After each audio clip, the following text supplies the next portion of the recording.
രാഹുൽ ഗാന്ധി എംപിയുടെ കൈത്താങ് പദ്ധതിയിൽ ഉൾപ്പെടുത്തി നിർമ്മിച്ചു നൽകിയ വീടിന്റെ ഗൃഹപ്രവേശത്തോടനുബന്ധിച്ച് UDF പ്രവർത്തകർ തേയില സൽക്കാരം സംഘടിപ്പിച്ചു. കാരശ്ശേരി കാരമൂല തളിപ്പറമ്പിൽ ഗീതയ്ക്കാണ് വീട് നിർമ്മിച്ചു നൽകിയത്. രാഹുൽ ഗാന്ധി എംപിയുടെ കൈത്താങ് പദ്ധതിയിൽ നിർമ്മിച്ചു നൽകിയ വീടിന്റെ ഗൃഹപ്രവേശത്തോടനുബന്ധിച്ച് UDF കമ്മിറ്റി ഒരുക്കിയ തേയില സൽക്കാരമാണ് വേറിട്ട കാഴ്ചയായത്. കാരശ്ശേരി പഞ്ചായത്തിലെ കാരമൂല താളിപ്പറമ്പിൽ ഗീതയ്ക്കാണ് പദ്ധതിയിൽ വീടൊരുക്കിയത്. സന്തോഷവും ആഹ്ലാദവും പങ്കുവയ്ക്കുന്നതിനായാണ് UDF കമ്മിറ്റി ചായ സൽക്കാരം ഒരുക്കിയത്.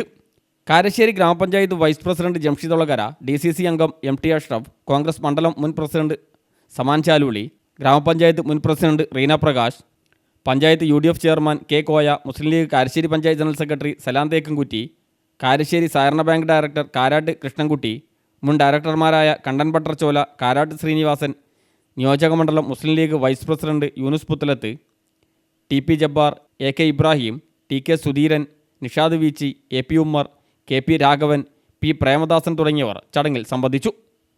News bureau, Mukkam.